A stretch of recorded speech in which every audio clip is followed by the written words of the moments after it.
It would perhaps be the easiest thing to do to enter the name Anthony Fauci in a search engine like I have in Microsoft Bing. You could be using something else like Google, and just entering this name, you get 742,000 results spread across page after page after page. And what do you find about the man? Like, some would like to see him in prison yesterday. Is that going to happen? How likely is that? So, number one, from the New York Post. In my case, this is the best match. Dr. Anthony Fauci's financial disclosure shows $10.4 million in investments. You want to read that? Go ahead and read that. This is a news source from India. Senator Roger Marshall planning to introduce a bill named after Anthony Fauci. Italy's Sapienza University honors Anthony Fauci. U.S. on threshold of living with coronavirus, Anthony Fauci. U.S. Senator Rand Paul driving violent threats against me, says Dr. Anthony Fauci. This was 3 days ago. Rand Paul calls Anthony Fauci a menace, latest in increasingly personal feud. The Independent. 5 times Anthony Fauci and Rand Paul clashed over leaked emails, masks, and Omicron in testy Senate hearings. What Dr. Anthony Fauci's financial disclosures reveal? This was 3 days ago.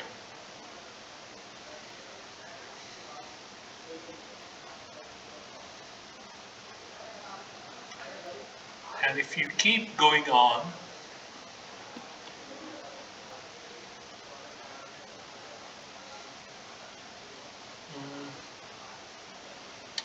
let's see.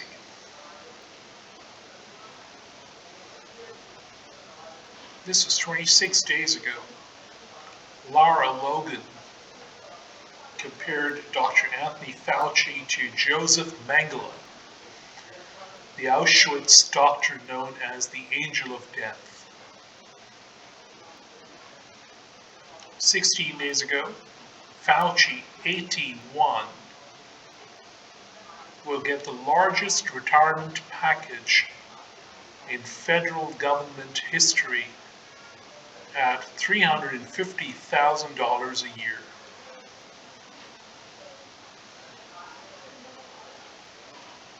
Greg Jarrett, Dr. Anthony Fauci should be criminally investigated.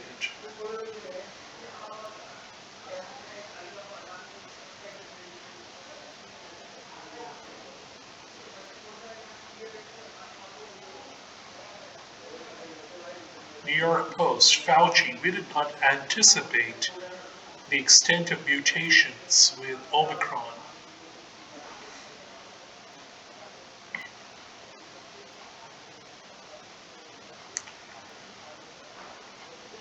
Now, I was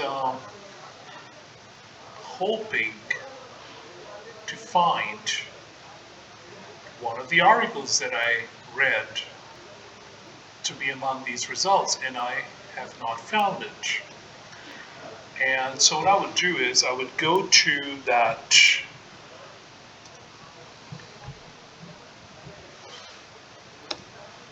source. It's the Epoch Times. And there, if I enter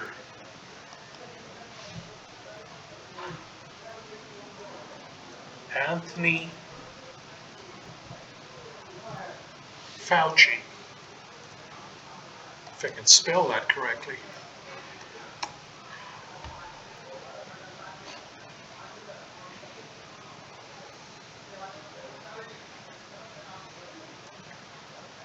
And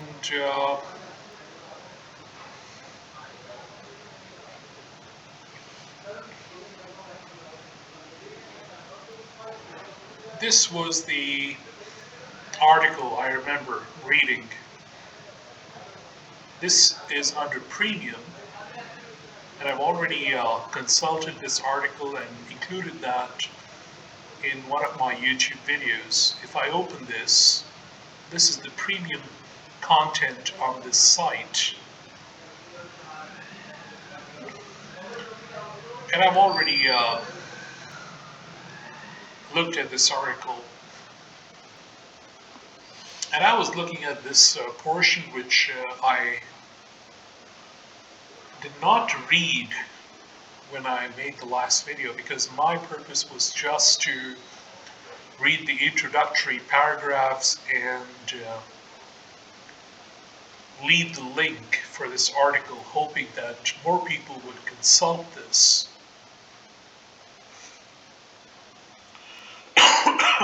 Excuse me. So if someone wanted to get into the technical details, why this article says Fauci was told privately by key scientists that COVID-19 natural origin was highly unlikely, newly unredacted emails confirm. So one thing is, this article does not lay the whole blame on Anthony Fauci. In fact, if you read 1, 2, 3, 4 paragraphs down, you already come across the names of not just Anthony Fauci, but Dr. Francis Collins and Jeremy Farrar, the head of the British Wellcome Trust. Now that is about those individuals who are at the very top of their institutions. Responsible, of course, but not the only ones responsible, as some might wish to conclude. But about the technical part. So back in 2005, and I already looked at the link where this leads to. I looked at this. Structure of SARS coronavirus spike receptor binding domain complexed with receptor. This article, where Michael Farzan is one of the co-authors, this article is from, as you can see, from 2005 September. And it's linked in this article. And what did this scientist, Farzan, say? Under the subheading, bothered by the furin site, Farzan, an immunologist who in 2005 discovered the receptor of the original severe acute respiratory syndrome, SARS virus, sent his post-teleconference notes to Farrar, who then shared them with Collins, Fauci, and Lawrence Tabak, top officials at the NIH. Already, there's more than one individual involved. That is how institutions work. And it says in those notes, Farzan wrote that he was bothered by the furin site and had difficulty explaining it as an event outside the lab. Farzan noted that it was theoretically possible the virus's furin cleavage site could have arisen in nature, but it was highly unlikely. Back in 2005, and I had never heard the name Anthony Fauci until 2020. Never heard that name. Now, if you go further down, you can, of course, read the details about the furin site. But then there is another scientist, under the subheading can't figure out how this gets accomplished in nature. So starting from here, further revelations in the newly unredacted emails came from Gary, another scientist funded by Fauci's NIAID, who told senior members of the teleconference group in no uncertain terms that I really can't think of a plausible natural scenario where you get from the bat virus to COVID-19. Gary cited the remarkable sequences that would have to occur naturally, telling the group that I just can't figure out how this gets accomplished in nature. Do the alignment of the spikes at the amino acid level? It's stunning. Sorry, I'll read that again. Do the alignment of the spikes at the amino acid level? It's stunning. He noted that a lab-created virus would readily explain the data he was seeing, telling Fauci's group that, of course, in the lab, it would be easy to generate the perfect 12-base insert that you wanted. And it's a very well-written article. And like before, I would encourage you to read the rest of it. Is this man, Anthony Fauci, is he responsible? Of course he is responsible. Is he the only one responsible? That would never be said. Never. Although this man gets the limelight in the media, and I'll tell you why I think that is. This man is now 81 years old. He should have retired, but he is at the point when he is going to get retired and get a very handsome yearly payment when he retires. And then once he is no longer in the media, it would take not very long to forget. Some other man will take his place and very likely will not hear the name Anthony Fauci. But if you look at the history of this pandemic, and there may be who knows how many other experiments going on, it is the institutions that are involved that are responsible. And how do you catch hold of an institution? Well, you have to have laws in place that prohibit them from certain practices. Was there a law in place? Yes, there was.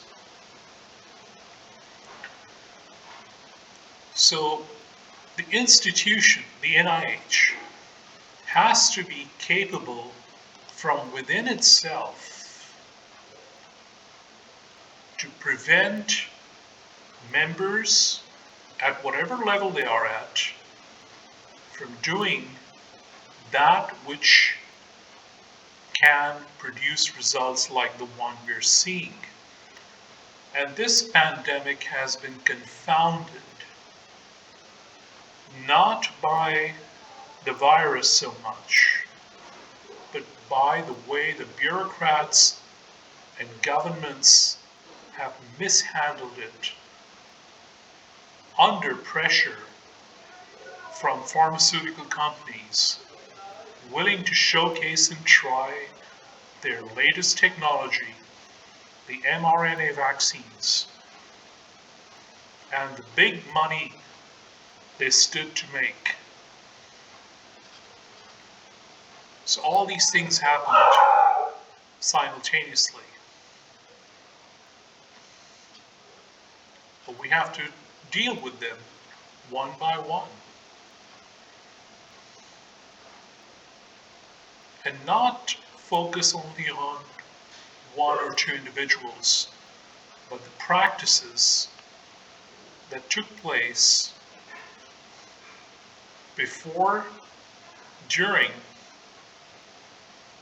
and after this lab leak that was the starting point for this pandemic.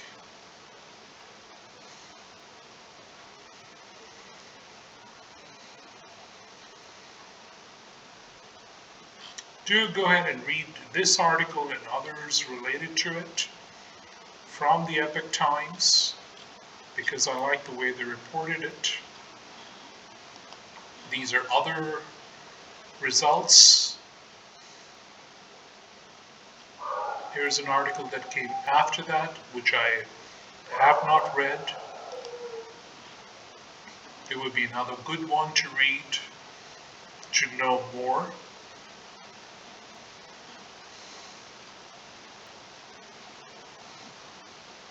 At least this doesn't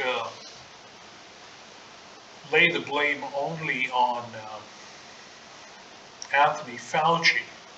It mentions Jeremy Farrar, Anthony Fauci, and Francis Collins. So this would be another one to read.